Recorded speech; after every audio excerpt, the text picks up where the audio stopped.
I have such an amazing experience with the Zimbabwean artists, with all of their very interesting ideas, their very interesting voices, and their commitment to this industry, their commitment to their craft.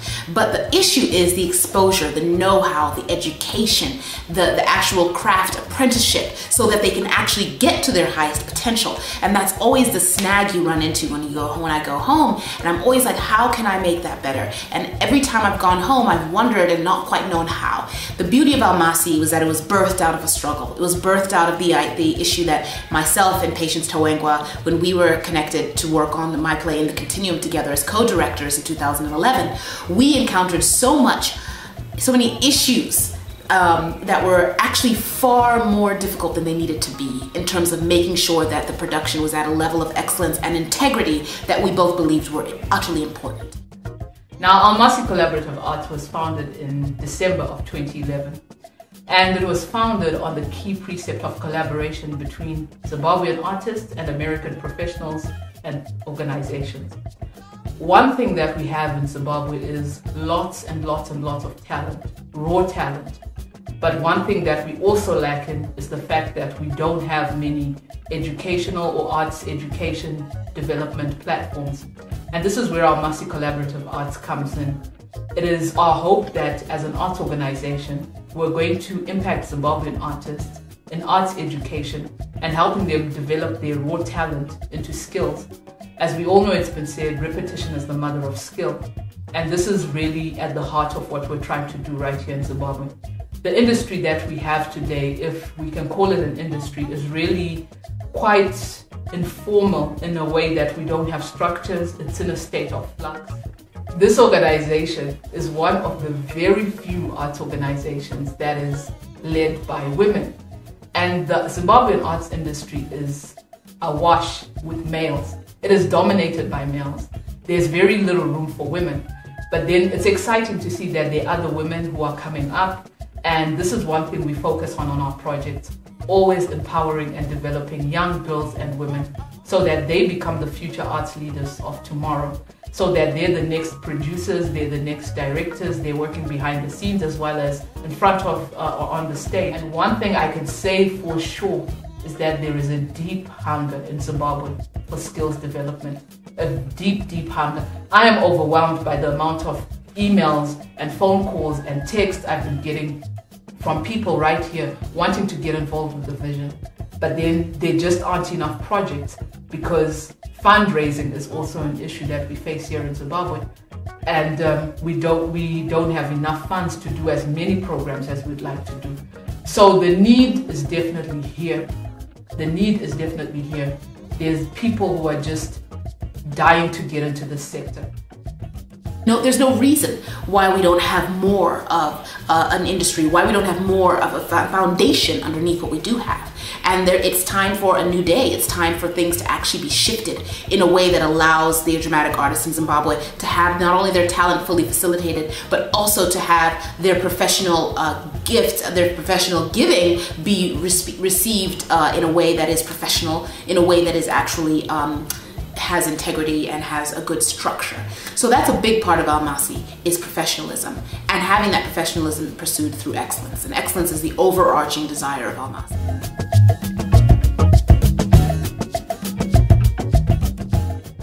How do you now facilitate the education of people in Zimbabwe? How do you facilitate that? Because there's a deep yearning for it. How do you consistently facilitate that? Well, there's several ways, and these are ways that Almasi addresses. One of them, which is very exciting to me, is the Artistic Exchange Education Program, which is where we bring the experts in different fields in the United States to Zimbabwe and allow those skills to be transferred, allow that collaboration to happen. Where myself being a Zimbabwean American, that's a very exciting component for me. I love to see that because I know the American artists might think they're going to give, which they are, but they're also going to receive a whole lot.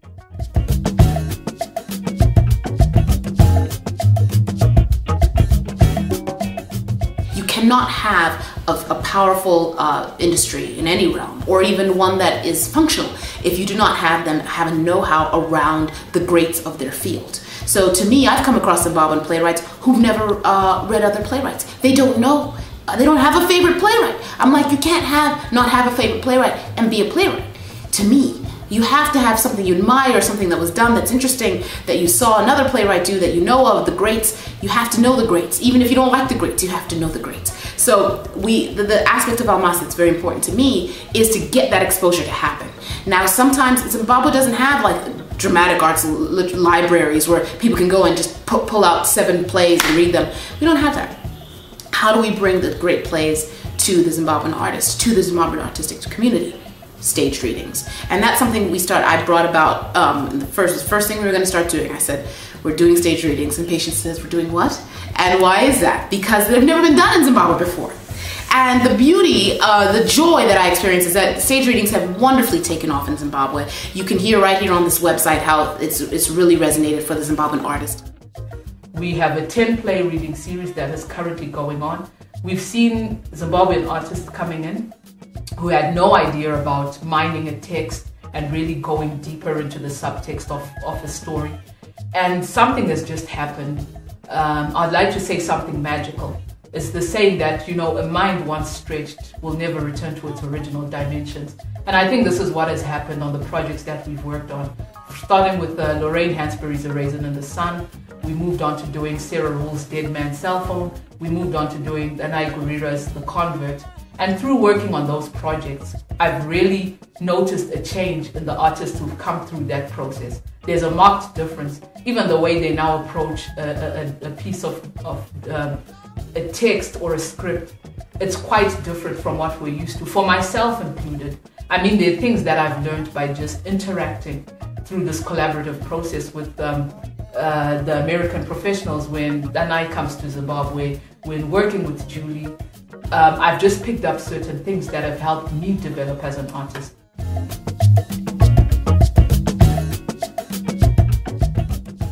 We hope to build an arts center dedicated to dramatic arts only. Because right here in Zimbabwe we have many arts venues, but the problem that we have is that there are multiple use venues.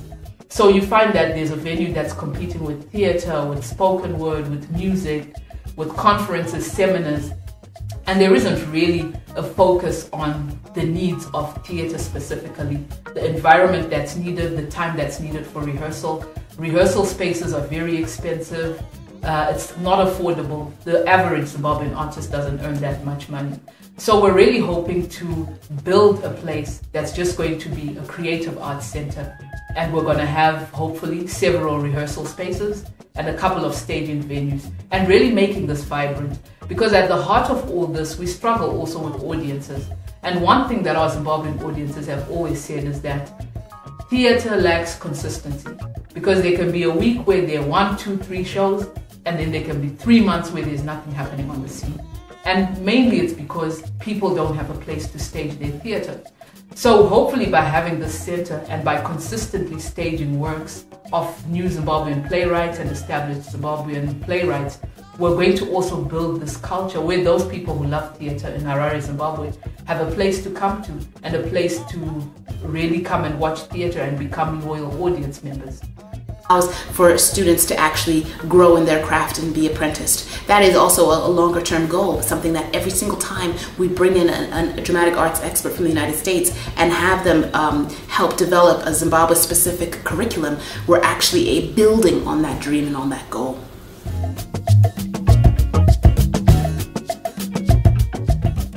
I wish when I started in the dramatic arts sector there was an organization such as Almasi, where artists are taken in, nurtured, repeatedly worked with, and developed. And we're just hoping that this is just going to create what's called a wildfire effect, where what we're doing is going to be replicated in other arts organizations, and we're just going to see a change in our dramatic arts sector. That's one thing that I really feel called to do, to contribute to the Zimbabwean dramatic arts sector. And being here might not always be easy as a Zimbabwean artist. You don't earn much money. It's also something we try to address as Almasi on all our projects, that we try to pay our artists a decent amount of money. It might not match world-class what people are paid across the world, but we try within the capacity of, within the ranges of the Zimbabwean sector. And we try to always recognize that working in the dramatic arts is a serious job. This is also something where we have our work cut out for us. Convincing parents and convincing people that this isn't just a hobby. It's actually a job that must be taken seriously, where someone can actually go to work from 8 to 5 or however many hours. We're trying to also bring this into Zimbabwe so that we show parents, guardians, that it's not a dishonorable trade, but it's something that their children can actually get into. And Zimbabwe has many rich stories that are just going to waste.